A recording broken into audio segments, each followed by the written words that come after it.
አካባቢዎች ተቆጣጥሮ የነበረው ኃይልም እሱ ራሱ ስለሆነ እነዚህን አካባቢዎች ያለምንም ጦርነት ለቆ ሲወጣም ያው ይህ አካል ለትግራይ ሰራዊት ወደ ኋላ መለስና የወታደራዊ አሰላለፍ ማስተካከያዎች ማድረግ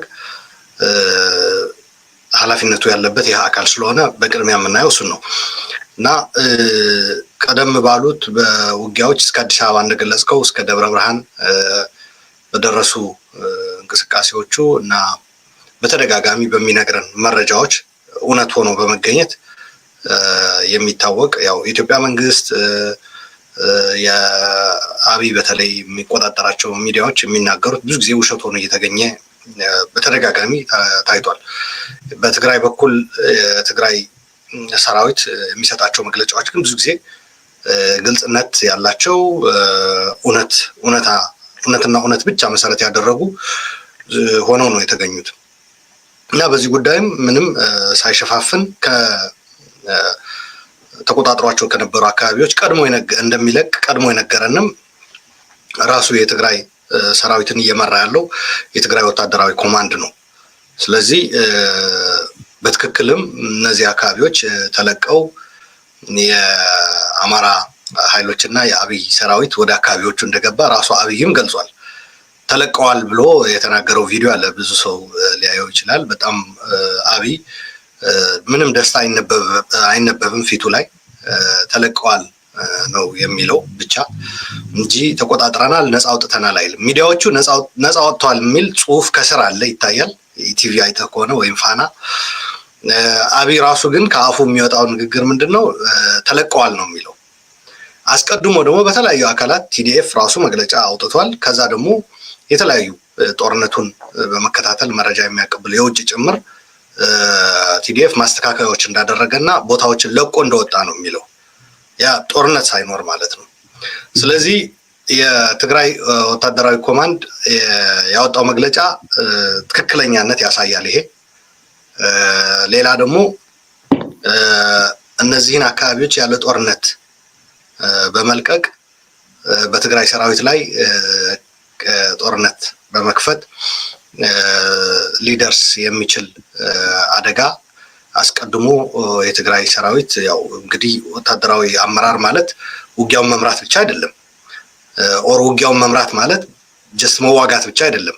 የጠላት አሰላለፍ መረጃዎች በመከታተል ማነፍነፍ፣ መረጃዎችን መሰረት በማድረግ ለማጥቃትም ለጸረ ማጥቃት ለማፈግፈግም ራስን ማዘጋጀት ነው እና ለምን ወደ ኋላ ተመለሰ አዲስ አበባ ድረስ ደርሶ የሁሉ መስዋዕትነት ከፍሎ ለተባለው አንድ ነገር መስዋዕትነት የምትከፍልበት የምትቆጣጠረው በዛ ቦታ ተጨማሪ መስዋዕትነት ሳትከፍል መቆየት የምትችልበት ሁኔታ ሲፈጠር ነው እንጂ መስዋዕት ስለከፈልኩበት ብለህ ለምን እዚህ እስካልቅ ዝም ብዬ ቁጭ ብዬ ላይ እንትን መስዋዕት ከፍዬ የተቆጣጠርኩት ነውና አጠቃላይ ሰራዊቱ ቢያልቅም እዛው ቆሜ ለዛ መስዋዕት ከፍዬ ለያዝኩት ቦታ አሁንም ተጨማሪ መስዋዕት መክፈል አለብኝ ማለት የለብንም። ስለዚህ ይሄ በበለጠ በወታደራዊ ሳይንስ አካባቢ ያሉ ባለሙያዎች እና የወታደራዊ አመራሮች የሚረዱት ይመስለኛል። ይሄ ካልኩኝ ዘንዳ በትግራይ ወታደራዊ ኮማንድ ረገድ ያለው ወይ በትግራይ ሰራዊት በኩል ያለው ወደ አብይ ስንመጣ እንደገለጽኩልህ ቅድም አብይ ራሱ ተለቀዋል እነዚህ ቦታዎች ነው ያለው። ኢንፋክት አብይ በቀጠሮ ነበር የቦታዎች መያዝ በድል ሲናገር የነበረው። ነገ እንይዛለን፣ ዛሬ እንትን እንይዛለን እያለ ነበር እንትን የሚለው። ስለዚህ እሱ ራሱ የሚናገረው ነገር አለ። የቀጠሮ ድል የሚባል ነገር የለም። ኤኒቲንግ ካን ሀፐን በወታደራዊ ፍልሚያ ብለህ ነው የምትወስደው። አጠቃላይ በዚህን ያክል ጊዜ ይህ ማድረግ እንችላለን ልትል ትችላለህ። ነገር ግን ዛሬ ከሌን እንቆጣጠራለን ይሄ ማለት አስቀድሞ ቦታዎቹ እንደሚለቀቁ መረጃው አለ ማለት ነው። ስለዚህ ያ ያሳያል። ከዛ በመቀጠል ቦታዎቹ ተለቀዋል እንጂ ድል አድርጌያለሁ፣ በጦርነት አሸንፌ ነፃ ወጣኋቸው፣ ተቆጣጠርኳቸው የሚል ንግግር የለውም ካየው። ምክንያቱ ከቲዲኤፍ በተጨማሪ ዓለም አቀፍ ጦርነቱን የሚከታተሉ ተንታኞች ቲዲኤፍ ከነዚህ አካባቢዎች እየወጣ እንደሆነ ከሳምንት በፊት ተናግሯል። አብይ ከሳምንት በኋላ ድል አድርጌያለሁ ሲል ማለት ነው። ማለት እነዚህ ቦታዎች ተለቀዋል ብሎ ሲናገር ማለት ነው። ስለዚህ ይሄ የሚያሳይህ ነገር አለ ራሱ የቻለ ማለት ነው። ከዛ አይ ቲንክ በአብይ በኩል ያለው አሰላለፍ ያዘጋጀው እቅድ ነበረ። ይሄ ቅድም እንደገለጽኩልህ የትግራይ ሰራዊት ከመዋጋት ባለፈ አመራሮቹ መረጃዎችንም ያሰባስባሉ። የጠላት እንቅስቃሴ እቅዶች እንደዚህ አስታውሳለሁ። አንዴ ጭፍራ አካባቢ የኦሮሞ ተወላጆች ወደ 20 ገደማ የሚሆኑ የመከላከያ አባላት ተገድለዋል። የተገደሉበት ምክንያት ምንድን ነው? ጭፍራ ላይ የተሸነፍነው ለጠላት መረጃ አሳልፋችሁ ሰጥታችኋል ተብለው እቅዳችን አስቀድሞ ጠላት እንዲያውቅ ተደርጓል። በዚህም ነው የተሸነፍነው። ይህ በማድረግ ደግሞ የኦሮሞ ተወላጆች ክህደት ፈጽማችኋል ተብለው ተረሽነዋል። ይሄ አስቀድመንም ለኦሮሞ አክቲቪስቶች እና የሚዲያ ሰዎች አሳውቀን ነበር። ለማንኛውም ይሄ የአሁኑ ሰፊ የሆነ ብዙ ቦታዎችን የሚሸፍን የታቀደ እቅድ ነበረ።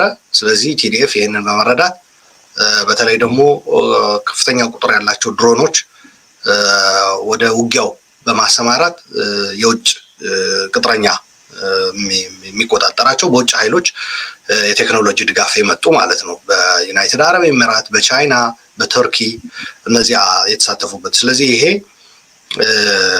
ግምት ውስጥ በማስገባት ውጊያው ባህሪው እየተቀየረ እንደሆነ አውቆ ቲዲኤፍ አጀስትመንቶች ማስተካከያዎች አድርጓል። ይሄ የጦርነት ባህሪ ነው።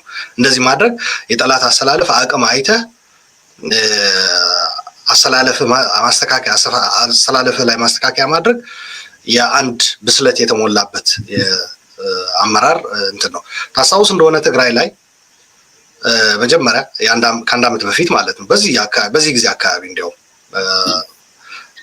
እና ጠቅልሎ የትግራይ መንግስት እና ሰራዊት ከተማዎች ወጥቶ ወደ ተራራማ አካባቢ የሄደበት ጊዜ ነበረ። ምናልባት ከአንተ ጋርም ውይይት አድርገን ነበር በወቅቱና ምንድን ነው ከተሞቹ እንደበድባለን ስላሉ ነው የኃላፊነት የጎደላቸው የሻዕቢያ የኢትዮጵያ ወታደሮች በአንድ ተሰልፈው ከባድ መሳሪያ ይዘው በኤርትራ በኩል በመምጣት በሁሉም ግንባሮች በሰሜን ምዕራብ፣ በምስራቅ፣ በምዕራብ በኩል በመምጣት በከባድ መሳሪያ አክሱም፣ ሽሬ፣ አድዋ እና የተለያዩ ከተሞች ይደበድቡ ነበርና ይህንን በማየት መቀለም የዚህ አይነት ጣፈንታ ሊደርስባት ይችላል በማለት ወደ ተለየ የትግል ምዕራፍ እየገባን ነው የሚል መግለጫ አውጥቶ ነበር። የትግራይ መንግስት ወደ ከከተማ ወጥቶ ያ ያስገኘው ጥቅም ምን እንደሆነ ማንም ሰው ይረዳዋል። ከፍተኛ የሆነ እልቂት እና ደም መፋሰስ ይፈጠር ነበር። በከተሞች አካባቢ ውድመት ይከሰት ነበር። ምክንያቱም ስርዓቱ ምንም ለህዝብ ደንታ የለውም። እያየሁ ነው። በድሮን ስንት ከተሞች አውድሟል። አሁን ለምሳሌ እና ታስታውስ እንደሆነ ደግሞ አሁን በቅርብ ጊዜ የትግራይ ወታደራዊ ኮማንድ ባወጣው መግለጫ ጦርነቱ ወደ ከተማ እየወሰዱት ተቸግረናል፣ በከተማ አካባቢ የሚካሄድ ጦርነት ደግሞ ከፍተኛ ውድመት፣ ከፍተኛ የሲቪሊያን ካዡዋሊቲ እያጋጠመ ነው የሚል መግለጫ ሰጥቶ ነበር እና በዚህ የተነሳም በተለይ እንደነ ደብረ ብርሃን ያሉ ከፍተኛ የኢንዱስትሪ እንትን ያላቸው እንቅስቃሴ ተቋማት ያላቸው የህዝቡ አስቀድሞ ማስጠንቀቂያ ተሰጥቶ ነበር በቲዲኤፍ ማለት። ስለዚህ አጠቃላይ ቲዲኤፍ የጠላትን እንቅስቃሴ ግምት ውስጥ በማስገባት የሚያደርገው ዝግጅት አለ እና አብይ በዚህ ረገድ ከፍተኛ ዝግጅት አድርጎ ነበር ወደዚህ የገባው። ይህንን በማወቅ ቲዲኤፍ ማስተካከያዎች አደረገ። እነዚህ ማስተካከያዎች ባያደርግ ቲዲኤፍ ሊፈጠር የሚችለው ነገር ያው ግልጽ ነው። ስለዚህ በአብይ በኩል የነበረው ዝግጅት ውሃ በላዩ ላይ ቀዝቃዛ ውሃ እንዲደፋበት በማድረግ ብሏል እና ድል በሚባለው ዙሪያ አሁን ሶስት ነገሮች ነው የምታየው። አንድ ድል አድርገናል፣ በአብይ ወደ ግንባር መዝመት የመጣ ድል ነው የሚል አካል አለ በአብይ ዙሪያና አብይ ራሱ። ሁለተኛው ድል አድርገናል ግን የአማራ ፋኖ እነዚህ አዝማሪዎች የደርግ አዛውንቶች ምናምን ስለዘመቱ ነው የሚል አለ። ከዲያስፖራ ሳይቀር አማራዎች የአማራ ሊቃኖች ወደ ግንባር ስለሄዱ ነው የሚል አለ። ስለዚህ እነዚህ ሁለቱ ድል አድርገናል ባዮች ናቸው። ድሉ ምንድነው ብለህ ስጠይቃቸው ወደ ዝርዝር አይገቡም። ድል አድርገናል ማለት ቲዲኤፍ እነዚህን ቦታዎች ለቆ በመሄዱና ወደ እነዚህ ቦታዎች በመሄዳቸው ድል አድርገናል ብለው ያስባሉ። ሶስተኛው ግን በተለይ በመከላከያ አካባቢና ቲዲኤፍ መረጃ አግኝቶ ማፈግፈጉ ከፍተኛ የሆነ በቲዲኤፍ ላይ ጥቃት ለመፈጸም ተዘጋጅተው የነበሩ በተለይ በመከላከያ አካባቢ ያሉ ሰዎች ግን በጣም ነው የደነገጡት። ምክንያቱም እቅዳቸው መክኖ ነው የቀረው። ስለዚህ የጠላት በነገራችን ላይ ጠላት ማጥቃት ብቻ ሳይሆን የጠላት ሴራና እቅድ ማክሸፍም ራሱ ድል ነው። አንዳንድ ሰዎች ወታደራዊ እንትን የሚያዩት በጠላት ላይ ጉዳት በማድረስ ብቻ ነው ድል የሚሉት። ድል ማለት የጠላትን እቅድ አውቀህ ያለምንም ጉዳት እስከነሙሉ አቅመህ እስከነሙሉ ትጥቅህ የሰው ኃይል ጉዳት ሳይደርስበት ወደ ስትራቴጂክ ወደሆነ ቦታ እንትን ማድረግ ራሱ ትልቅ ድል ነው። ስለዚህ ይህንን ስለሚያውቁ ሶስተኛዎቹ የት ያለ ድል ነው ወደሚል ነው የገቡት። ድል ያደረግነው እኛ ነን ወይስ የትግራይ ሰራዊት ነው ወደሚል ነው የገቡት። እና ይሄ ደግሞ በትግራይ ሰራዊት ታሪክ በነገራችን ላይ በዚህ በአሁኑ ጊዜ በአብይ ጊዜ ሳይሆን በደርግ ጊዜም እንደዚህ አይነት ነገሮች ነበሩ። ይሄ ባህል አለ። በጣም ከአቅም በላይ የሆነ ኃይል አሰባስቦ ደርግ በከባድ መሳሪያ ከፍተኛ ድጋፍ ከሚቸሩት ያኔ ሶቪየት ነበረች የምትሰጠው እና አግኝቶ በሚንቀሳቀስበት ጊዜ የሽምቅ ተዋጊ የሆነው ህወሓት ተራራ ከሚያክል ኃይል አሰማርቶ የጦር መሳሪያ ከባድ መሳሪያ ይዞ ከሚመጣ አይፋለም ነበር፣ እንዲገባ ነበር የሚያደርገው። እንዲገባ ያደረገውና አብዛኛው ይሄ ገባው በተለይ በደርግ ጊዜ አሁንም እንደዛ አይነት ተመሳሳይ ሁኔታ ተፈጥሯል። የመዋጋት እንትን የሌለው ነው እና በቀላሉ ሁኔታዎች ቢመቻቹለት ለመበተን የተዘጋጀ ነው። ዋናው ግን ትጥቁ እና አመራሩ የስህበት ማዕከል የሚባለው ይመታና ያ ይወሰዳል። አሁን የትግራይ ሰራዊት ዛሬ ያደረገው ያ ነው። እኔ እናንተ እየተነጋገርን ባለበት የጋሸናና የአምባሰል ጉዳይ ይሄን ነው የሚያሳየው። ስለዚህ የአብይ ድል የሚባለው ነገር በዚህ ቢታይ ጥሩ ነው። ሶስተኛው አሜሪካ ናት እንደዚህ እንትን ያለችው። የአሜሪካ ሚና በዚህ ላይ ከትግራይ ሰራዊትም ከአብይም ወጥቼ የኔ እንትን ብነግርህ ማለት ነው እንደሚመስለኝ አሜሪካ አዲስ አበባ ብትያዝ ሊፈጠር የሚችል እንትን በጣም እንትን አድርጓቸዋል። ሰግተው ነበር። ጥምር ኃይሉ የኦሮሞ ነጻነት ሰራዊትና የትግራይ ሰራዊት አንድ ላይ ሆኖ ወደ አዲስ አበባ ሊገባ እየተጠጋ እንደነበረ ሲያውቁ በጣም እንትን ሆነው ነበር እና ደግሞ እነሱ ውይይት እንዲኖር ይፈልጋሉ በተደጋጋሚ። ውይይት የሚኖረው ደግሞ አዲስ አበባ አፍንጫ ስር ካለ ኃይል ጋር ውይይት ሊኖር አይችልም።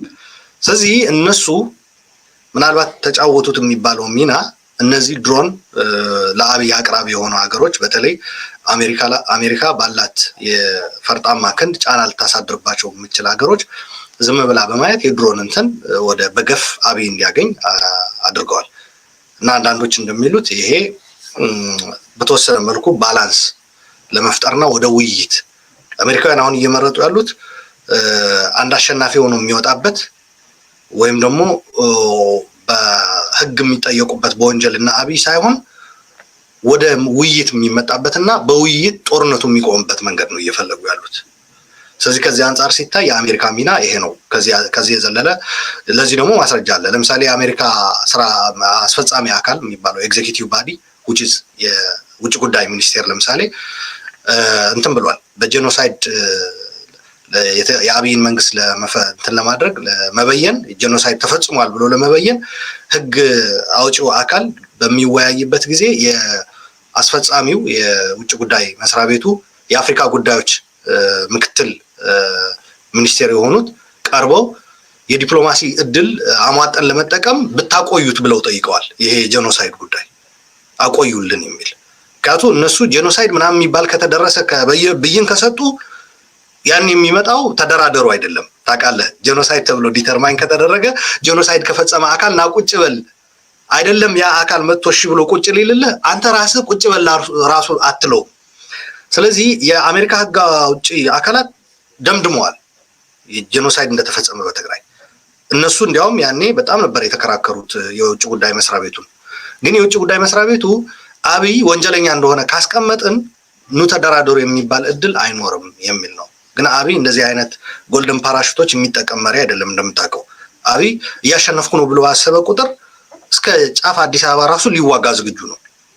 እዛ እልቂት አዲስ አበባ ውስጥ ራሱ ያሰማራው እንትን እልቂት ተፈጥሮ እስከ መጨረሻ እድል የሚያገኝበት ነገር አሸንፍበታለሁ የሚልበት እድል እስካለ ድረስ ለመዋጋት ዝግጁ ነው። ስለዚህ ከዚህ አንፃር አሜሪካኖች ለአብይ ባላንስ የሚፈጥር ነገር እና ጄኖሳይዱ ቢይዙለት እንኳን ራሱ አብይ ስቲል ለመደራደር ለመወያየት ዝግጁ አይደለም። በጦርነት አሸንፋለሁ ብሎ ነው የሚያምነው። በተለይ እንደዚህ እንዳሁኑ አይነት ሲፈጠሩ ቲዲኤፍ ወደ ኋላ ራሱን እንትን ሲል አብይ አሁን መቀለ መግባት ይችላል ሁላ ብሎ ያስባል።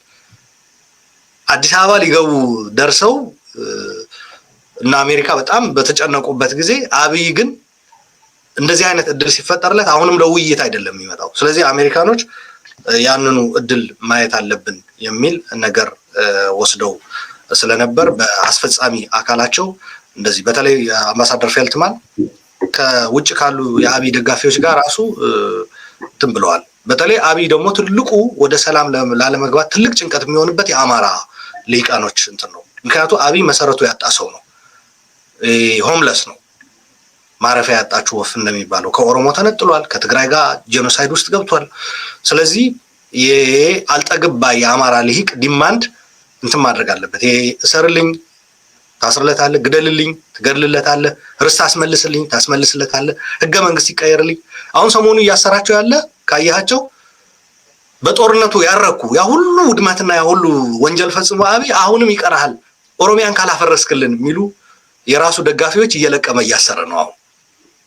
ስለዚህ የአብይ እንትን መሰረቱ የአማራ ልሂቅ እንደሆነ በውጭም በሀገር ውስጥም ስለሚያውቁ አሜሪካኖች በተቻለ መጠን እነዚህን ሰዎች ሊያረካ የሚችል አንዳንድ ነገርም እያደረጉ ነው። እነሱን እየሰሙ ነው። አሁን የጄኖሳይዱ ጉዳይ የማቆየት እንደዚህ። ስለዚህ በቀጣይ የምናየው ነው የሚሆነው። የአብይ ሪአክሽን ሪስፖንስ አይተው ምን ያደርጋሉ የምናየው። ግን የአሜሪካ ሚና በዚህ ረገድ የሚታይ ነው ልል እፈልጋለሁ። መልካም አሉላ፣ እንግዲህ ይሄንን ነገር በተለያዩ መንገዶች የተለያዩ ሰዎች በተመቻቸው መንገድ ሁሉም እየተረጎመ ጮቤ የሚረግጥበት አጀንዳ ነውና የአብይ ደጋፊዎች መሪያችን ስለዘመተ ታሪክ ተቀየረ፣ 30 ከተማ አስለቀቅን እያሉ ይጨፍራሉ። የቲዲኤፍ ሰዎች ደግሞ አይ እኛ ትላንትም ከተንቤን ተራሮችና በረሃዎች ተነስተን ተአምር ሰርተናል፣ ከመቀለም ስንወጣ በዚህ አካባቢ ነው የወጣ ነው፣ ስለዚህ አሁንም ማድረግ እንችላለን ብለው ሲፎክሩ ነበር። ከዛም አልፎ ተርፎ ደግሞ ዛሬ አዲስ ግንባር ላይ ከተማ ተቆጣጥረው የተለያዩ ነገሮችን እየሰሩ ነው የሚገኙት። እስኪ ወደሱ እንመጣለን። ድሮን ማርሽ ቀይሯል። በጦርነቱ ውስጥ ከፍተኛ ውድመት እያስከተለ ነው። የትግራይ ኃይሎችን ከፍተኛ ስጋት ውስጥ ከቷል። የድሮን ቴክኖሎጂ አብይ የመጨረሻ አቅሙን አሟጦ ያለውን ድሮን ሁሉ ተጠቅሞ የሀገሪቱን አንጡራ ሀብት ሁሉ ሽጦ ድሮን እየገዛ ነው የሚገኘው፣ እየተከራየ ነው የሚገኘው በከፍተኛ ዶላር በቀን። ስለዚህ የድሮን በዚህ ጦርነት ውስጥ መሳተፍ ምን ያህል ማርሽ ቀያሪ ነው ትላለህ? ጦርነቱን ምን ያህል ቀይሮታል ትላለህ? ድሮን ተጽዕኖ የለውም ልልህ አልችልም። ነገር ግን በድሮን ጦርነት ይቀየራል የሚል እምነት የለኝም። ዋናው የአብይ ይጠቀመው የነበረ ኃይል እንግዲህ አገሪቷ በ30 ዓመት የገነባችው መከላከያ ነበር። ያ አሁን የለም።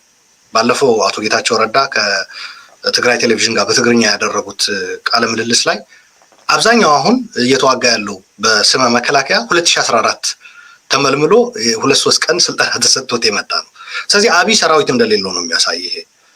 ስለዚህ አብይ ዋናው ጦርነቱ ሊቀይርበት የሚችል ወደሱ አድቫንቴጅ ሊቀይርበት የሚችል ዋናው መሳሪያ አጥቷል። የተደራጀ በታጠቀ ስምሪት ያለው ሰራዊት የለውም አሁን አብይ። ይሄ አማራ ዝም ብሎ ገበሬና ምናምን እሱ ደግሞ ምንም ሊቀይር አይችልም። ፋኖ ምናምን አይተዋል። የትግራይ ሰራዊት ማስተካከያዎች አድርጎ ለቆ በወጣባቸው አካባቢዎች ዘሎ ገብቶ ተራ አይደለም ስንት ስም የሌለው ማአት በየገደሉና በየሸንተረሩ ቀርቷል። ስም ያላቸው በየከተማው ለፉከራ ኦሮሞን በመሳደብ ምናምን የሚታወቁ በዚህ አሁን ቲዲኤፍ አስቦ እያጠቃ ያለ የጨረሰው እየው የከተሞችን እየያዘ በነበረበት ጊዜ ወጥቶ ከነዚህ ከተሞች በራሱ ጊዜ ያለምንም ጦርነት ለቆ ሲያበቃ እነዚህ ሰዎች ግን ለዚህ ለአብይ ጀብድ እና ጦርነት በሌለው ባዶ ድል ብሎ እንትን አደረገው መስዋዕት መሆን ነበረባቸው እና በስሜት ተገፋፍተው ገብቶ አንዳንዶቹ በራሱ በአብይ አየር ኃይልም የተገደሉ አሉ። ዋናዎቹ ግን እነዚህ በየከተማው ቀረርቶና እንትን እያሉ አሰልጣኞች ተብለው በሰው ትውውቅ የሚደረግላቸው ብሔሮች በመስደብ እኛንን እንዲህ ያደረግነው እኛንን ሰው ያደረግናቸው ምናምን እያሉ ለአንድ አማራ ሞት 100 እንትን እንጠይቃለን ምናምን እንደዚህ ኦሮሞ ጉሙዝ እንገድላለን የሚሉ የነበሩ ሰዎች አሁን ሰሞኑ ተራግፈዋል። እነዚህ በእያንዳንዱ በመጡበት መንደር ትልቅ ስም የሚሰጣቸውና ትልቅ አቀባበል የሚደረግላቸው ሲሞቱም ትልቅ ቀብር ነው የተደረገላቸው። አስበው ከነሱ ውጭ እነዚህ ኔምለስ የሆኑ ስም የሌላቸው ዝና የሌላቸው አመራር ምናምን አሰልጣኝ የማይባሉ አስባቸው በ10 ሺዎች ነው የገበሩት። ሉክ ቲዲኤፍ ማስተካከያ አድርጎ ቦታዎች ለቆ በሚወጣበት ጊዜ በተካሄደ ጦርነት ራሱ ሰው ረግፏል። ስለዚህ አሁን አብይ እንደዚህ አይነት ኃይሎች ነው እያሰማራ ያለው። እንደዚህ አይነት ኃይል ስታሰማራ አየር ኃይልም ድሮንም ኢምፓክት ሊኖረው ይችላል። ኦፍ ኮርስ ምንም ጥያቄ የለውም። ለምሳሌ ቲዲኤፍ ወደ አዲስ አበባ ተጠግቶ ቆይቶ እንደዚህ አይነት ቴክኖሎጂ ሲመጣ ያ ቴክኖሎጂ ከመምጣቱ በፊት በነበረው ስልት የውጊያ እንትን ሊቀጥል አይችልም። ስለዚህ ማስተካከያዎች ያደርጋል። ስለዚህ ለምሳሌ ወደ ሆነ ቦታ የሚደረግ ግስጋሴ ጊዜው ሊያስረዝመው ይችላል። እንደዚህ አይነት ነገሮች ነው። ከዛ ውጭ ግን በድሮን ተዋግተህ ውጊያ ማሸነፍ አትችልም። ሲጀመር በድሮን ውጊያ የሚሸነፍ ጦርነት አይደለም አሁን ያለው ኢትዮጵያ ውስጥ። በድሮን ውጊያ የምታሸንፋቸው ጦርነቶች አሉ። በሌላ ዓለም እንደዚሁ አይነት ነገሮች ተፈጽመዋል። ግን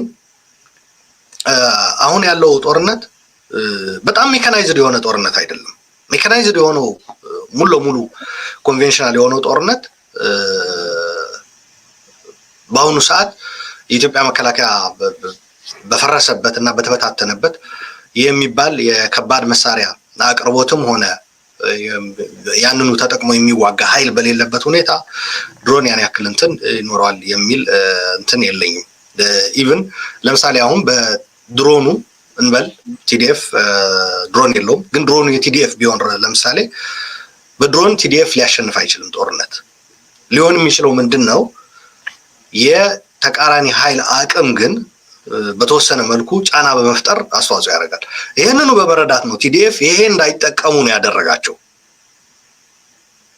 ቲዲኤፍ ይሄ መረጃ ይሄ ነገሮች በማንበብ የጉዳዩ ወዴት አቅጣጫ እያመራ እንደሆነ ካሁን በፊት ተሞክሮ ወስደዋል። ትግራይ ላይ ታስታውስ እንደሆነ መጀመሪያ አካባቢ ጦርነቱ ከሰሜን እዝ ጭምር በተገኘ የጦር መሳሪያ በሜካናይዝድ ጭምር የተደገፈ መደበኛ ጦርነት ነበር ሲካሄድ የነበረው ኮንቬንሽናል ዋርፌር። ከዛ ግን የድሮን ከአሰብ እየተነሱ የሚመቱ ድሮኖች ድብደባ ሲጀምሩ ቲዲኤፍ ወደ ምን መቀየር ነበረበት? ወደ ሽምቅ ውጊያና ወደ ተራራዎች መሄድ ነበረበት። ያ በሆነበት የድሮን ውጤታማ መሆን አበቃ እዛ ላይ። ስለዚህ ከዛን ጊዜ ጀምሮ ቲዲኤፍ በድሮን አካባቢ ሊኖር የሚችል ከድሮን መምጣት ጋር ሊኖር የሚችለው ጉዳትና አደጋ ትምህርት ወስዷል። እና ይሄ በመሆኑ ያን ያክል እና የጦርነቱ ባህሪ ደግሞ ግምት ውስጥ በማስገባት ድሮን ሊያሸንፈው የሚችል ጦርነት የለም። የፈለገ ቴክኖሎጂ የዛ የትግራይ ወታደራዊ ኮማንድ መግለጫ ላይም ካየኸው ጦርነቱ እያለቀ ነው። የፈለገ ቴክኖሎጂ ለምሳሌ በዚህ ደረጃ ድሮን ድጋፍ ተደርጎለት የሚዋጋ የተደራጀ አቅም ያለው አመራር ያለው ሰራዊት ቢኖረው ኖሮ ኦፍ ኮርስ ድሮን የሆነ ሚና ተጫውቷል። ከዛ ደግሞ ተከታዩ ሰራዊት ደግሞ የሚጫወተው ሚና ይኖራል። እንደዛ አይነት ቁመና የለውም አሁን የኢትዮጵያ ሰራዊት፣ የአብይ ሰራዊት ማለት ነው። የኢትዮጵያ ሰራዊት የሚባል የለም አሁን፣ መከላከያ የሚባል የለም። የ2014 ምልምል ህፃናቶች እና ደግሞ የአማራ ገበሬዎች በአማራ ሚሊሻና ምናምን እንደዚህ በእንደዚህ አይነት ሁኔታ ሊቀየር የሚችል ነገር የለም። ለዚህም ነው የትግራይ ሰራዊት ማስተካከያ አድርጎ ከአንዳንድ ቦታዎች በለቀቀ አሁን በዛሬ እያየሁ ነው ውጤቱ። ወዲያውኑ ነገሮች እየተቀየሩ ነው ያሉት ማለት ነው። ስለዚህ በድሮን እንትን የሚደረግ ነገር የለም። ግን ድሮን በተለይ ከተሞችን በማውደም ንጹሃንን በመግደል ግን እየተጫወተው ያለው ሚና እጅግ አደገኛ እና በጣም ወንጀል ነው። ምናልባት አሁን እንደሚታየኝ የቱርክ በተለይ በአፍሪካ ቀንድ ለኢትዮጵያ ብቻ ሳይሆን ለሶማሊያም ጭምር አሁን እያቀረበች ነው እና ቱርክ የራሳቸው የሆነ በሀገራቸው ከአማጽያን ጋር በተያያዘ የራሳቸው የሆነ ችግር አለባቸው። ስለዚህ በተቻለ መጠን እንደዚህ አይነት እንቅስቃሴዎች በተለያዩ የዓለም ክፍል ማዳከም ይፈልጋሉ እና ለዚህም ነው ድጋፍ እያደረጉ ያሉት የድሮን ማለት ነው። የአሜሪካ ቀደም ገልጬልሃለሁ የዩናይትድ አረብ ኤሚራት ከአሜሪካ ጋር በተያያዘ ነው እሱ አሜሪካ በሚኖራት አቋም ተያይዞ እንትን የሚል ነው። ነገር ግን እነዚህ ሁሉ የቴክኖሎጂ የድጋፍ ምናምን ታክሎበት ራሱ ጦርነቱ መቀየር አይቻልም። ጦርነቱ መቀየር የሚቻለው እንደነገርኩ ወይ አቅም ይኖርሃል የራስህ የተደራጀ ኃይል ወይም ደግሞ ጦርነቱን ለማስቆም የተዘጋጀ አስተሳሰብ መኖር መቻል አለበት ወይም ደግሞ አንዱ አካል ተሸናፊ ሆኖ ጉዳዩ ሲያልቅ በዛ ሲደመደም ነው። መልካም እስኪ ወደ ጋሸና ግንባር ልውሰድ አሉላ። ጋሸና ግንባር ምንድነው የተፈጠረው ዛሬ ምንድነው የሆነው? ምናልባት ለማግኘት እንደሞከርነው የትግራይ ሰራዊት ለቆ ወጥቷል ተቋድረናል ብሎ ጠቅላይ ሚኒስትሩ ጭምር ሲያወራበትና የተለያዩ የመንግስት ሚዲያዎችና ደጋፊ ተደጋፊ ሰዎችም ሲያወሩበት የነበረ ጉዳይ ነው። ድጋሚ በቲዲኤፍ ቁጥጥር ስር ገብቷል የጋሸና ግንባር። ጋሸና በጣም የምትገርም ቦታ ናት። አንድ ስትራቴጂክ ቦታ ናት። ወደ ሁሉም አቅጣጫዎች የምታገናኝ ናት። በንፋስ መውጫ በኩል አድርገህ ወደ ደቡብ ጎንደር ለመሄድ እንትን ይላል። በጋይንት በኩል ወደ ወልዲያም ወደ ላሊበላም እንዲሁም ወደ እንደገና ደግሞ በምስራቅ በኩል ደግሞ ወደ በወገል ጤና በኩል አድርገህ ኦል ዘ ዌይ ወደ ላይ ለመውጣት ያመቻል። ወደ ሁሉም አቅጣጫዎች እንትን ናት ለመሄድ የምታመች ቦታ ናት። በዛ ላይ አሁን ብቻ ሳይሆን ካሁን በፊትም ታስታውስ እንደሆነ ቲዲኤፍ በጋሸና በኩል አድርጎ ከወልዲያ ተነስቶ ማለት ነው ኦፍ ኮርስ ከትግራይ በደቡብ ትግራይ ራያ በኩል አድርጎ ቆቦ ይዞ ወልዲያ ከዛ ከወልዲያ ተነስቶ ወደ ጋሸና ከጋሸና ደግሞ ኦል ዘ ዌይ ወደ ይሄ ወረታ ወልዲያ የሚያገናኘው መስመር ይዞ በንፋስ መውጫ በእነዚህ ፍላቂት ኦል ዘ ዌይ እስከ ጋይንት እስከ ደብረታቦር ለመያዝ ጫፍ ላይ ደርሶ ነበር። ከዛ የአብይ ሰራዊት ወደ በጋሸና በኩል ቆርጦ ወደ ወልዲያ እንትን ለማድረግ የትግራይን ሰራዊት ለመቁረጥ በተነሳበት ጊዜ ያኔም ጋሸና ከትግራይ ሰራዊት እጅ ወጣ በአብይ ሰራዊት የገባችበት ሁኔታ ነበረ። ወዲያውኑ ነው ቲዲኤፍ ይሄንን ቀልብሰው ጋሸናን ያዙት እና በተለያየ ወቅት ትያዛለች፣ ትለቀቃለች። አንዱ ይዛታል፣ ሌላኛው እንደገና ይዛታል። በእንደዚህ አይነት ሁኔታ ነው። ይሄ ግን የትግራይ ሰራዊት ከወታደራዊ ስትራቴጂ አንጻር እያየ ነበር እነዚህን ነገሮች ሲያደርግ የነበረው እና አሁንም ተመልሶ ጋሸና እንደያዘ ዛሬ ተነግሯል። አምባሰልም እንደዚሁ የአቶ ጌታቸው ረዳ ትዊተር ላይ የአምባሰልና ጋሸና እንደያዙ ለአማራ ህዝብም ምስጋና አቅርበዋል። የአማራ ህዝብ በተለይ ገበሬው እያደረገ ያለ አስተዋጽኦ ያው እንግዲህ አሁን ቲዲኤፍ ከአማራ ገበሬዎች ጋር በጣም ተላምዷል። ቦታዎቹ ይዛቸዋል፣ ይለቃቸዋል፣ ተመልሶ ይመጣል። ስለዚህ ቱ ሳም ኤክስተንት የዌልካም አይነት አቀባበልም እያገኘ ነው መሰለኝ። አቶ ጌታቸው በገደምዳሜ ይህንን ጠቅሰውታል። ምክንያቱም እነዛ ሲመጡ ግፍ ይፈጽማሉ። ህዝቡን የሚፈርጁት ጁንታውን ተባባሪ ነበርክ ብሎ ነው ቁም ስቅሉን የሚያሳዩት። ከዛ ቲዲኤፍ ሲመጣ ደግሞ ይሄ ህዝብ በጣም ተረጋግቶ ኑሮውን መምራት ይችላል። ኦንሊ ችግር የሚሆንበት ምንድነው? አብይ እጅ ላይ ስላለ ስዊቹ የቴሌ መብራት እነዚህ መሰረታዊ የሆኑ አገልግሎቶች አብይ ይዘጋቸዋል። ቲዲኤፍ ሲቆጣጠረው ይዘጋዋል። አሁን ጋሸና ስልክ ነበረ፣ አሁን ደግሞ ተቋርጧል። እና እንደዚህ አይነት ሁኔታ ውስጥ ያለች ስፍራ ናት። እና በነገራችን ላይ አስለቀቀን ምናምን የሚሉት ቦታ በተወሰነ ክፍሉ ወይም ክንፍ ቲዲኤፍ ያለበት ቦታ ነው። ኢቭን ቲዲኤፍ ከለቀቀ በኋላ ራሱ አንዳንድ ቦታዎችን ከለቀቀ በኋላ በአንዳንዱ ስፍራዎች ላይ ስቲል ሙሉ ለሙሉ አልለቀቀም። ስትራቴጂካሊ ጠቀሜታ አላቸው ያላቸው ቦታዎች ይዞ ቀጥሏል። እና ለማንኛውም የጋሸና ጉዳይ በተደጋጋሚ ነገ ጧትም እንደሚፈጠር አናውቅም። ዛሬ ቲዲኤፍ ይዟል። ቲዲኤፍ አስፈላጊ የቲዲኤፍ የውጊያ ባህሪ በመሰረቱ መሬት አይደለም፣ ከተማ መያዝ መቆጣጠር፣ መሬት መያዝ አይደለም። የአብይን ወታደራዊ አቅም የአማራ ኃይሎች አቅም ማዳከም ነው። ጠቃሚ ሆኖ ሲገኝ ይዟል፣ ኢምፖርታንት ሆኖ ሳያገኘው ይለቀዋል። መሬት የመያዝ አይደለም። አጠቃላይ ሰራዊቱ በየጊዜው አቅሙ የስርዓቱ እየተዳከመ ሄዶ ከዛ በኋላ በቀላሉ ስርዓቱን ይመጣል ነገር ነው። በመንግስት ነው ብዙ ጊዜ ቦታ የመያዝ ጉዳይ ትልቅ ግምት የሚሰጠው እንጂ በትግራይ ሰራዊት በኩል እንደዛ አይነት እሳቤ የለም። ከቦታዎች ጋር ከመሬት ጋር ማለት መሬቱ እኮ አይደለም የሚዋጋው እኮ የስርዓቱ ታጣቂ ነው። ስለዚህ የስርዓቱ ታጣቂ በየትኛውም ቦታ በመረጥከው ቦታ ማጥቃት በፈለከው ሰዓት ትገባለህ፣ በፈለከው ሰዓት ደግሞ አላስፈላጊ ሆኖ ስታገኘው እንትን ትላለህ። ይሄ በነገራችን ላይ ጦርነቱ ራሱ በበላይ የመምራት ምልክት ነው። አቅምህን ሳታስነካ በፈለከው ሰዓት የምትወጣበት፣ ስትፈልግ ደግሞ አጥቅተህ ደምስሰህ በተለይ ዝም ብሎ ግር ብሎ የሚመጣውን ማርከህ ዋናው የሚባለው የሰራዊቱ አካል ደግሞ እስከ ትጥቁ አመራሩ ምናምን በመምታት የሚማረከውን መማረክ፣ የሚገደለውን ገድለህ፣ የሚበተነውን በተነህ እንትን ማድረግ ይሄ ጦርነቱን በበላይ እንትን ይዋራል። ስለዚህ ቲዲኤፍ በጦርነቱን በመቆጣጠር ረገድ የበላይነት አለው ማለት ይቻላል እና ለዚህ ነው ጋሽናም በፈለገው ሰዓት ይይዘዋል፣ በፈለገው ሰዓት ይለቀዋል። ስለዚህ ለቲዲኤፍ አንድ ቦታ መያዝና መልቀቅ አሁን የምርጫ ጉዳይ ነው እንጂ የመገደድ ጉዳይ አይደለም ለማለት ፈልጌ ነው። የምዕራብ ትግራይ ጉዳይስ ከዚህ ጋር ተያይዞ ምዕራብ ትግራይ ላይ በሮች ይከፈታሉ። በዛ ከውጭ ሀገራት ጋር የሚገናኙትን ኮሪደር ለመክፈት ነው ወደዛ የተመለሱ የሚሉ መላምቶች ሲሰጡ ነበር የነበረው። የተለያዩ ቦታዎች ላይም ጥቃቶች ሲፈጸሙ ነበር የነበረው። በተለይም በወልቃይት ጠገዴ አካባቢ ላይ አንድ ግንባር ላይ ውጊያ ተከፍቶ እንደነበረ ነው እየተመለሱ በነበረበት ሰዓት እና በዛ በኩል ያለው እስካሁንም በአማራ ልዩ ኃይልና በመንግስት ቁጥጥር ስር የነበሩ ቦታዎች አሉ በትግራይ ነፃ ያልወጡ። ከዚህ ቀደምም ከአንተ ጋር በምናደርጋቸው ውይይቶች ለምን እስካሁን እዛ ቆዩ የሚል ነገር ነበር። አሁን ጠቀሜታነቱ ምን ያህል አስፈላጊ ሆኖ ስለተገኘ ነው ወደዛ የተመለሰው ግንባሩን ወይ ደግሞ የትግራይ ሰራዊት ወደዛ የተመለሰበት ምክንያቱ ምንድነው ትላለህ? እስኪ ያንን እዛ ላይ እኔ ይሄ የሚባል እንትን የለኝም፣ መረጃ የለኝም። ካለ ያለኝ መረጃ የአማራ ኃይሎች እየፈጸሙት ያለ ወንጀል ነው።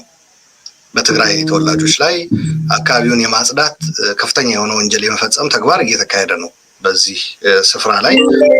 ስለዚህ እንደ መረጃ ከጠየቀኝ ልሰጥ የምችለው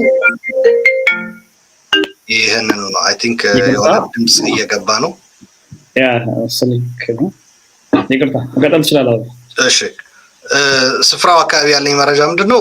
በዛ አካባቢ ከፍተኛ የሆነ ወንጀል እየተፈጸመ ነው። ሙሉ ለሙሉ የትግራይ ሰው የሚባል የማጽዳት ተግባር ተገድሎ ወደ ተከዜ ድልድይ ይወረወራል። ወደ ሱዳን እየተሰደደ አለ። በየቦታው በጅምላ ተገድሎ የሚቀበር በጅምላ መቃብር አለ። በመኪና ተጭኖ ወደ ተከዜ በማሻገር እንትን የሚደረግ አለ፣ ተፈናቅሎ ማለት ነው። ከዚህ በተጨማሪ ሴቶች በጣም ይደፈራሉ። ኮንሰንትሬሽን ካምፖች አሉ። አሁን ሰው ታጉሮ እዛ ምግብ የሌለበት ውሃ የማያገኝበት ከፍተኛ የሆነ ስቃይና መከራ የሚፈጸምበት ስፍራ ነው። መንደሮች ተቃጥለዋል፣ ለምልክት እንዲሆን እንዳይቀሩ ተደርጎ ማለት ነው። ሙሉ ለሙሉ የትግራይ ማንነት የመሰረዝ ስራ እየተሰራ ነው እዛ አካባቢ። ይሄ መረጃ ነው። ከዛ ውጭ ግን ከወታደራዊ ጋር በተያያዘ ግን ምንም አንዳንድ ሰዎች የሚያወሩት ይመስለኛል መነሻው አውቀዋለሁ የሆነ ስምምነት ላይ ተደርሷል ብለው የሚያስቡ ሰዎች አሉ። እስካሁን ድረስ አንድ የትግራይ ወታደራዊ ኮማንድ ስምምነት ስለደረስ ነው ከነዚህ አካባቢዎች ወጣ ነው አላለም። በነገራችን ላይ ከእውነተኛ ከመሆን በተጨማሪም በተሻለም ግልጽነት ያለ ይመስለኛል። እኔ ከአብይ ይልቅ የአብይ ግልጽነት ይጎላል። እንደገና ውሸት ነው። በትግራይ በተደጋጋሚ ያየ ነው። እኔ የትግራይ ሰው ስለሆንኩ በማዳላት ሳይሆን ይኸው ከጦርነቱ ከተጀመረ ጀምሮ የተሻለ ግልጸኝነትና እንደገና ደግሞ ሙሉ ለሙሉ እውነተኛ የመሆን እንትን የምታየው በትግራይ በኩል ነው። የውሸት የሆኑ እንትኖች አሉ። ሊወጡ ከሆነ ወጥተናል በግልጽ ይላሉ። ወታደራዊ ማስተካከያ ነው ያደረግነው ካል ወታደራዊ ማስተካከያ መሆኑ አየ ነው። ለምሳሌ ስምምነት ላይ ከተደረሰ ከአማራ መውጣት ነው አይደል ስምምነቱ የሚለው። ለምን ታዲያ አሁን ተመልሰው መጡ? ስምምነቱ ምን በላው? እንደገና አሜሪካም ሆነ በአሜሪካ አድራጊነት በአፍሪካ ህብረት የተሾመው ኦባሳንጆ ኬንያ ነበር። አሁን ሰሞኑ በጣም እድል የለም እያለ ነው አሁንም ወደ ድርድር። ምክንያቱም አብይ አሸንፋለሁ ብሎ ያስባል። አሸንፋለሁ ብለህ የምታስብ ከሆነ ድርድር የለም። በትግራይ በኩል ደግሞ ያለው አብይ ወንጀለኛ ነው። ከወንጀለኛ ጋር ደግሞ አትደራደርም። ስለዚህ አብይን አታሸንፍም የሚለው ነገር እስካላለ ድረስ እስካልተወ ድረስ በትግራይ በኩል ደግሞ አብይ ጋር ለመደራደር ዝግጁ ነን፣ ወንጀለኛ አይደለም፣ ይሄ አሜሪካ እያደረገችው እየሞከረችው ያለ ጄኖሳይድ የሚለው ለማስቀረት የተደረገ ያለ ነገር ሲቀር ነው። ጀነራል ጻድቃን በግልጽ ተናግሯል። ከወንጀለኛ ጋር ቁጭ ብሎ የሚደራደር የለም። በነገራችን ላይ ጄኖሳይድ የፈጸመ በድርድር አይደለም የምትቋጨው ስርዓቱ ሙሉ ለሙሉ አቅሙን በማሽመድመድ መሪዎቹ ወደ ፍርድ በማቅረብ ነው። በዚህ ነው የሚቋጨው ጄኖሳይድ። ያልሆነ አዲስ ነገር አትፈጥርም አለስ ከአቅም በላይ ካልሆነበት በስተቀር። ስለዚህ ለማንኛውም ውል ከነበረ ኦር ስምምነት ከነበረ የተጠየቀው ከአማራና ከአፋር ውጡ ነው። ስለዚህ አሁን በአማራ ክልል ዛሬ እንኳን የገለጽነው የጋሸናና የአምባሰል የሚባል ነገር አይመጣም ነበር። ሌላ ነገር ካለ ማናቀው ነገር ላይ መናገር ይከብዳል። ምናቀው ላይ እየሆነ ያለው እና ሊሆን የሚችል ካሁን በፊት የሆነ አሁን ላይ የሆነ ያለ መሰረት አድርገን ግን መናገር እንችላለን። ስለዚህ ከዚህ አንፃር ሲታይ ስምምነት የሚባል ነገር የለም እስካሁን ድረስ። ዶክተር ደብረጽዮንም የትግራይ መንግስት ፕሬዝዳንት በግልጽ ተናግሯል። ስምምነት የሚባል ነገር ካለም ሲጀመር ህዝባችንን ሳናሳውቅ የምናደርገው በድብቅ የለም። እንዲያውም እነሱ ናቸው እየጠየቁ ነው ያሉት። ለምን በድብቅ? ምክንያቱ ታውቃለህ፣ አብይ በድብቅ የሚፈልግበት ስምምነት የአማራ ልሂቃኖች ዘደይ አብይ ለስምምነት ዝግጁ ነኝ ብሎ በይፋ ከተናገረ የአማራ ልሂቃን እላዩ ላይ ይወጡበታል እና ይሄ ስለሚያውቅ በድብቅ ስምምነት ለማድረግ ለሀያላን ሀገሮችም ገልጿል። ለቲዲኤፍም ለትግራይ መንግስትም በድብቅ እንስማማ ብሏል። በድብቅ የሚባል ስምምነት አይኖርም የሚል የትግራይ መንግስት ፕሬዝዳንት ዶክተር ደብረጽዮን ይህንን ግልጽ አድርጓል። ስለዚህ ይሄ ስታይ ስምምነት አለ ከሚል ነው ከዛ እንዲወጡ ከዛ የምዕራብ ትግራይ እንዲከፈት። ስለዚህ የምዕራብ ትግራይ ብለህ በሚነገረው ነገር ያቀረብከው ስምምነት አለ ከሚል የመጣ እንጂ በተጨባጭ የሆነ ነገር የለም፣ የተፈጠረ ነገር የለም። ጦርነትም እኔ እስካሁን ባለኝ መረጃ እዛ አካባቢ የተካሄደ ጦርነት የተያዘ ቦታም አልሰማሁም። ያለው ግን እንደነገርኩ ሰብአዊ እንትኑ ግን ቀውሱ ግን እንደቀጠለ ነው። ዘር ማጥፋት ወንጀሉ እንደቀጠለ ነው። ኦኬ፣ እንግዲህ በምዕራብ ትግራይ ያለው እጅግ በጣም አሳሳቢና አሰቃቂ ወንጀሎች እየተፈጸሙ እንደሆነ ነው ስንሰማ የነበረው። እኔም ለዛ ነው ያነሳውልህ በደንብ ይሄንን ጉዳይ ያው አንተ እንደ ሐሳብ እንደሚሰጥበትም እንደ ብሔሩ አክቲቪስትነትም ነው ይሄን ነገር እየሰጠ ያለው። ምናልባት ከትግራይ አስተዳዳሪዎች አንድ ሰው ጋብዘን በዚህ ጉዳይ ላይ በደንብ ጠንከር ያሉ ጥያቄዎችን ብንጠይቅ መልካም ይሆናል ብዬ። አንድ ነገር አለች፣ እሷም ማለት እንዳልዘላት ማለት ምናልባት መባል ካለባት ሰዎችም እንዲህ ተብሎ የለ እንዳይሉ አቶ ጌታቸው ረዳ በሰሞኑ በትግርኛም በአማርኛም በሰጡት ቃለ ምልልስ ላይ የሆነ አንድ ሂንት ሰጥቷል። እኔ ግን ያንኑ መሰረት አድርጌ የምናገረው ነገር የለም ኦር መረጃም የለኝም ድምዳሜ ላይ ለመድረስ። ግን ነፃ ያልወጡ የትግራይ አካባቢዎችም ነፃ ይወጣሉ በቅርብ የሚል ይሄ ግን ስምምነት አለ የሚል አይደለም ለማለት ፈልጌ ነው። መልካም። ከዚህ ጋር እያይዘን በደንብ ሊነሳ የሚገባው ጉዳይ እንግዲህ አንተ አሁን ያነሳልኝ ያለው ምንም የለም ከትግራይ መንግስት የተገለጸ ነገር እስካይል ድረስ በገልኛ የምናወራው ነገር ምንም ተግባራዊ የሚደረግ ነገር የለም ነው በግልጽ እያነሳልኝ ያለው። እንደ መከራከሪያ የምናነሳቸው ሀሳቦችን እስኪ ላንሳ። ስምምነት አለ የሚባሉ ጉዳዮች ሰሞኑን የእርዳታ እህልን የጫኑ ቁጥራቸው በርከት ያሉ መኪኖች ወደ ትግራይ ተጉዘው ትግራይ ደርሰዋል። ዛሬ አሁን ምናልባት እኔና አንተ ስቱዲዮ ከመግባታችን ቀደም ብሎ ግን የወልዲያ በዛ መንገድ የሚያልፈው መንገድ ተቆርጦ በአማራ ፋኖና የሀገር መከላከያ ሰራዊት ተቆርጦ እንዳለ ነው እየተነገረ የነበረው። እንደሰበር ዜና ሲያሰራጩት ነበር የነበረው ያንን መንገድ ወደዛ የሚሄዱ ጉዳዮች አሁን በኋላ እንግዲህ ፍቃደኛ ላይሆኑ ይችላሉ። ይሄ በደህናው ጊዜ በግና ፍየል ሲዘርፍ የነበረ ምስር ሲዘርፍ የነበረው አካል ነው መንገድ ዘግቶ ያለው። አሁን በጦርነቱ እንግዲህ እንኳን ዘቦብሽ ኑሮም ጤዛነሽ ነውና አሁን አይፈቅዱም የሚል እምነት አለ። እንዴት ገቡ? የእርዳታ እህሎች ከዚህ ቀደም አናስገባም ካለቀቁ አላስገባም ብሎ ነበር አብይ ሲናገር የነበረው። አሁን እንዴት ገቡ? ቅድም እንደነገርኩ ነው ስምምነት አለ ተብሎ ሲያበቃ ጦርነቱ እንደገና ከአማራ ክልል እንዲወጣ ነው አንዱ ስምምነት አይደል የቲዲኤፍ የሚጠበቀው። ተመልሶ ግን ጋሸና ተያዘ ሰማን። ስምምነት አለ እርዳታ እንዲገባ ተባለ። ተመልሶ ግን የእርዳታ መንገዱ ተቆረጠ ተባለ። ከዛ ደግሞ የWFP የዓለም ምግብ ድርጅት መጋዘኖች ተዘረፉ እና እርዳታ ማቅረብ ተቸግሬያለሁ አቁሜያለሁ ራሱ ስራ ላቆም ነው ሁላ ብሏል። ታዲያ ስምምነቱ የሰኪዩር የሚያደርግ ከሆነ የት አለ ስምምነቱ? ይሄን ነው ማለት የምችለው። መልካም እስኪ ወደ ትግራይ ልውሰድህ። ከዚህ ቀደም ማለት ይያልኩ ያለው ስምምነት የለም ብዬ እየደመደምኩ አይደለም። ስምምነት እንዳለ የሚያሳይ ነገር በተጨባጭ እያየው አይደለም ነው።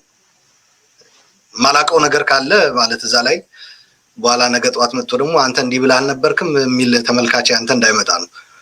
የለም ምን ያላየውም እስካሁን ድረስ ስምምነት እንዳለ የሚያሳይ ነገር እያየው አይደለም ለማለት ፈልጌ ነው። ስምምነት የለም በድምድሜ 4 ነጥብ ላይ አስቀምጬ የለም ሳይሆን እኔ ስምምነት አለ የሚያስብል ምንም አይነት ቅርብ ሁኔታዎች የሉም የሚል ነገር ነው በአንተ ንግግር እንደተረዳሁት። ይሄንን እኔም እቀበላለሁ። ምናልባት እንግዲህ ይሄንን ነገር በደንብ ሊያረጋግጡ የሚችሉት ምናልባትም ከአብይ ወገን ያሉ ወይ ደግሞ ከትግራይ ወገን ያሉ ባለስልጣናት ናቸው በደንብ ሊያስረዱ የሚችሉት። እስኪ ከዚህ ቀደም ወደ ትግራይ ብዙውን ጊዜ እንደ መግቢያ የምንጠቀመው ትግራይ ውስጥ ምን ነበር እየተደረገ ያለው ምንድነው እየሆነ ያለው የሚለውን ነገር ነበር። የእርዳታ እህሎች ወደ ትግራይ ተጭነዋል ገብተዋል እየተባለ ነበር የሚገኘውና የሰብአዊ እርዳታው በዚህ በዓለም አቀፍ እርዳታ ሰጪ ድርጅቶችና በኢትዮጵያ መንግስት ተባባሪ አለመሆን ብዙ ጊዜ ህዝብ ሲጉላላ ነበር የነበረው፣ ለረሃብ ሲጋለጥ ነበር የነበረው፣ ረሃብን እንደ ጦር መሳሪያ ነበር ሲጠቀም የነበረው። አሁን ያለው ሁኔታ ምን ይመስላል በትግራይ ውስጥ? ትግራይ አሁንም 360 ዲግሪ እንደተዘጋ ነው። ከፍተኛ የሆነ ረሃብ አለ። ሰው እየሞተ ነው። በመድኃኒት እጥረት በተለይ ተጓዳኝ በሽታ ያለባቸው ሰዎች በቀላሉ ህመማቸውን የሚያስታግስላቸው ሊያገኙት የሚገባ መድኃኒት ባለማግኘታቸው እየሞቱ ነው። በትግራይ ካለው ችግር በተጨማሪ ደግሞ በተለያዩ የሀገሪቱ ክፍል ያሉ የትግራይ ተወላጆች እየታሰሩ ነው። ቲዲኤፍ ይዟቸው ከቆየ ቦታዎች ሲወጣ እዛ አካባቢ መከላከያና የአማራ ፋኖ ሚሊሻ ብዙ ሰው እየገደሉ እያሰሩ ነው ያሉት። ዛሬ እንኳን ባህር ዳር ላይ በርከት ያሉ የትግራይ ተወላጆች ወህኒ ቤት ውስጥ ያሉበት ወህኒ ቤት ውስጥ ድብደባ እየተፈጸመባቸው ነው። እስር ቤት ውስጥ ማለት ነው። ከፍተኛ የሆነ ድብደባ እየደረሰባቸው ነው። የተገደለ ሰውም አለ ባለሀብት ባህር ዳር ውስጥ እና እነዚህ ግፎች ቀጥለዋል። በዚህ ረገድ በትግራይ የተቀየረ ነገር የለም። አሁንም እንደተዘጋ ነው። እርዳታ እህል አይገባም። የተቋማት መሰረታዊ አገልግሎት የሚሰጡ ተቋማት አሁንም እንደተዘጉ ናቸው። የባንክ አገልግሎት የለም። መብራት የለም። መብራት እንዲያውም ሰሞኑ በድሮን ነው በአውሮፕላን ደብድበው የተከዜ ኃይል ማከፋፈያ እንትን አይተነዋል በቪዲዮ። በነገራችን ላይ ያ ተቋም የፌዴራል ተቋም ነው።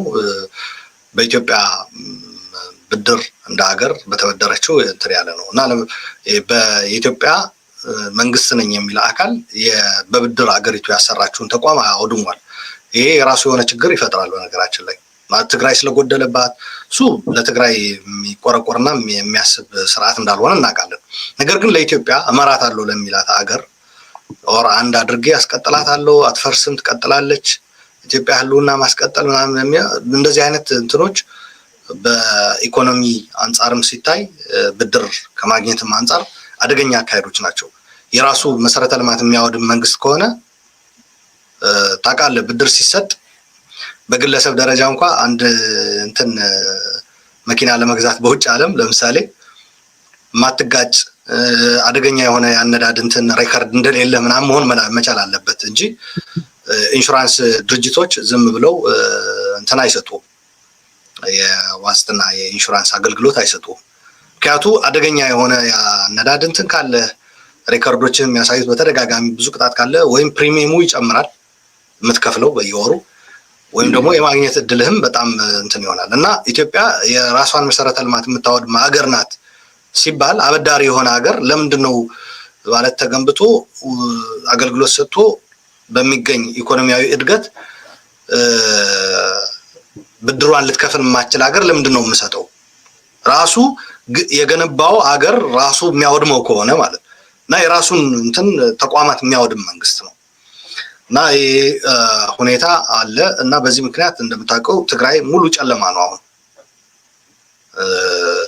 የቲዲኤፍ የተቆጣጠራቸው አካባቢዎች በተለይ ከሚስ ያስታውሳለሁ ህዝቡ የራሱ ኢንጂነሮች ሜካኒኮች ይዞ መጥቶ ቲዲኤፍ የመብራት አገልግሎት ምናምን እንዳስቀጠለ ሲናገር ነበር። አብይ ደግሞ በበኩሉ በፌደራል መንግስት እና በኢትዮጵያ ብድር የኢኮኖሚ የተገነቡ ተቋማት ወደ ማውደም ነው ሄደው እና በዚህ የተነሳ ትግራይ ውስጥ መሰረታዊ የሆኑ አገልግሎቶች የሉም፣ እንደተዘጋ ቀጥሏል። እና የትግራይ ህዝብ አሁንም መከራና ስቃዩ ቀጥሏል። በመገናኘት አይችልም፣ ወደ ውጭ ዓለም መውጣትና መግባት አይቻልም። ስልክ ደውሎ ቤተሰቦች ማገናኘት የለም። ስለዚህ በእንደዚህ አይነት አስቸጋሪ ሁኔታ ውስጥ ነው ያለው ትግራይ። መልካም አሉላ፣ የመጨረሻ ጥያቄና እጅግ በጣም አንገብጋቢ የሆነ ነገር ላንሳል። በከተሞች በተለይም በአዲስ አበባ፣ በአርባ ምንጭ፣ በሲዳማ በተለያዩ ቦታዎች በኦሮሚያ የተለያዩ ክልል ከተሞችም ትንንሽ ከተሞች ጭምር የትግራይ ተወላጆች ታስረው ወደ ጦር ግንባር ይወሰዱና ከዛ ምርኮኛ ተብለው የሚቀርቡበት ሁኔታ ነበር የነበረው ሰሞኑን እና አሁን እሱ ጉዳይ ምን ላይ ደርሷል? የትግራይ ተወላጆችን በግፍ የማሰሩ ጉዳይ በተለይ 5-6 በጣም ትልልቅ ሀገራት ካናዳ፣ አውስትራሊያ እንዲህ የትግራይ ተወላጆች እስር ያሳስበናል የሚል መግለጫ ካወጡ በኋላ ምናልባት ጋብ ያለ ይመስላል፣ እየሰማን አይደለም እና በአጠቃላይ ምንድን ነው እስኪ ያለው ነገር ስለሱ? እስርና እንትኑ ቀጥሏል። የታሰሩት ላይ ደግሞ አሁን አቢዩዝ ማድረግ መድኃኒት እንዳያገኙ በማድረግ እዛው በህመም ተሰቃይተው ህይወታቸው እንዲያልፍ አንዳንዶቹ በመውሰድም መረሸን አለ። ብዙ መከራ ይደርስባቸዋል። ምግብ አያገኙም፣ ውሃ አያገኙም፣ የሽንት ቤት አገልግሎት መገልገያ የለም፣ መጸዳጃ በገፍ ነው በማጎሪያ ካምፖች ታጉረው የሚገኙት። ከዚህ በተጨማሪ በተለይ በአማራ ክልል ያሉ ታሳሪዎች ከፍተኛ የሆነ ግፍ ነው የሚፈጸምባቸው። ግድያ የተለመደ ነገር ነው። አሁንም ቲዲኤፍ ለቆ በወጣባቸው አካባቢዎች የሚገኙ የትግራይ ተወላጆች ማሰር፣ መግደል ቀጥሏል እና ብዙም የተለወጠ ነገር የለም። ይሄ እስረኞችን ምርኮኛ አድርጎ በሚዲያ ማሳየት በጣም በሚገርም ሁኔታ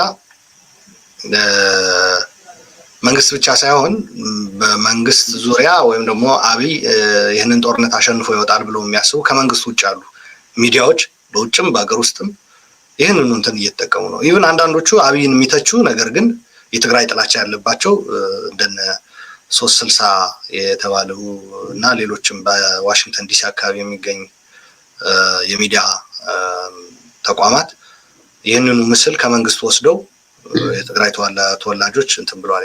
ተመልሰው እንደገና እነዚህ ተመሳሳይ ሰዎች እጅ ስጥ ብለን ባቀረብነው ጥሪ ነው እጅ ሰጡ ናቸው ብሎ መንግስት ሲናገር፣ እንዴ እነዚህ ቲዲኤፍ የተቆጣጠራቸው አካባቢዎች እኮ ስልክም ኢንተርኔትም የለም፣ በየት በኩል ሚዲያም የለም፣ በየት በኩል ሰምተው ነው? ለዛውም ቲዲኤፍ ነው አስበው፣ ነዋሪ ወይም ህዝብ አይደለም። ቲዲኤፍ በየት በኩል ነው እነዚህን ጦርነት ላይ ያለ እንትን ጥሪው በምን በኩል ደርሶት ነው እጅ ሰጠ የምትሉም ብለውም ጠይቀዋል። በተመሳሳይ ሁኔታ ይሄ እንደዚህ አይነት ተግባር ግን አሁን ሰሞኑን በነበረው ጦርነት አይደለም የተጀመረው። ቀደም ብሎም ውጊያ በሚካሄድበት ወቅት ደሴና ኮምቦልቻ ሌሎችም ቦታዎች ከመቆጣጠሩ በፊት ቲዲኤፍ ወደ ሰሜን ሸዋ ከመግባቱ በፊት የትግራይ ተወላጆችን አስረው ይወስዱና ከከተማም ከምንም በተለይ መቀለ ነፃ ከወጣች በኋላ ስርዓቱ እዚህ ሆነው መረጃ የሚያቀብሉ መድኃኒት የሚልኩ ምግብ የሚልኩ ብሎ ያሰራቸው ሰዎች ነበሩ። ከ3 ወር ከምናምን በፊት ማለት ነው። እና እነዚህን ሰብስቦ ሙርከኛ ብሎ ሲያቀርባቸው የአዲስ አበባ ልጆች ናቸው በብዛት ደግሞ አማርኛቸው ራሱ ትግራይ ተወልደው ያደጉ አይደሉም። እና እነዚህ ሰዎች ደግሞ እንደምታውቀው የሰፈር ልጅ አላቸው፣ ጓደኛ ማለት ነው፣ የትምህርት ቤት ጓደኛ፣ አብሮ አደግ፣ የቢዝነስ ጓደኛ እንደዚህ ያላቸው እና በሚዲያ የሚያየው በተወሰነ መልኩም አብይን የሚደግፍ ጭምር ሳይቀር እነዚህን ጓደኞቹ ያያል። እና እንዴ ምን ነካው ይሄ መንግስት? አረ ይሄ እኛም ተሸማቀልን ሞት ነው። ከዚህ ከሰፈራችን የወሰዱት ሰው እኮ ነው በቴሌቪዥን ይሄ የሚያሳየው እንደዛ አይነት ኢሞራል የሆነ መጥፎ የሆነ ተግባር መፈጸሙ ስርዓቱ መሸማቀቃቸው ብቻ አይደለም፣ ሰዎቹ ስርዓቱ እየዋሸ እንደሆነ የማወቅ ዕድል ያገኛሉ። ይህ ስርዓት በፍጹም ጦር ሜዳ ላይ አሸንፎ የማረከው መሳሪያም የማረከው ወታደርም ሊያሳይ አይችልም። በነገራችን ላይ የቲዲኤፍ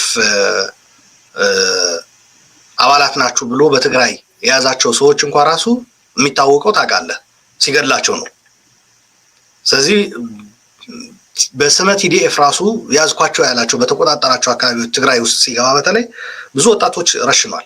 ትከሻቸው እንደዚህ እየገለጡ ምልክት ከተገኘበት የክላሽ ያነገታችሁበት ምልክት ነው በማለት የገበሬ ማረሻ ትከሻው ላይ ያደረገ ሰው ምልክት የሆነ በቃ ባጭሩ በገጠር አካባቢ በተለይ የጉልበት ስራ እንትን የሚል ሰው ምልክት ያገኘበት ሰብስቦ ሲገድል ነበር እና ስርዓቱ በመግደል ነበር የሚታወቀው። ያኔም ራሱ ወጣቶችን ሲይዝ ማለት ነው የትግራይ ከተሞች። አሁን በፍጹም የዛ አይነት አቅም የለውም እና የማረከው ሲጀመርም ጦርነት ሳይካሄድ ምርኮኛ ስለማይኖር እጅ ስጡ የሚል ጥያቄ የቀረበው እጃቸው ሰጡ ተብለው እንዲታዩ የተዘጋጁ እስረኞች ስላሉ ነው።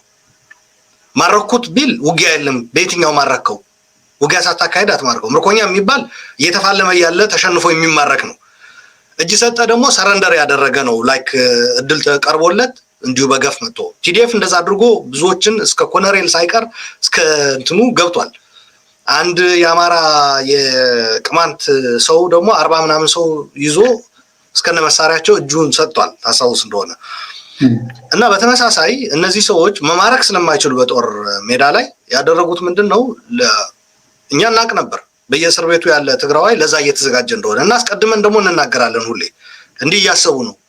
ለምሳሌ ያስታውሳለሁ የጅምላ መቃብር መቀለ አካባቢ ትግራይ ውስጥ እንትን ብለው በውጊያ የሞቱ የመከላከያ ሰዎች ሰብስበው እዛ ይቀብሯቸውና ከዛ ጅምላ መቃብር የሰሜን እዝ ተገድለው የተቀበሩበት ብሎ የሰሜን እዝ ሰዎች ተላልፈው እንደተሰጡ ምንም ሳይነኩ በሚዲያ ራሱ አቅርቦ አንዱ ግንባሬ ላይ እንዲሆንኩኝ ሲኖትራክ ሄደብኝ ምናምን የሚል ድራማ ሰርቶባቸዋል።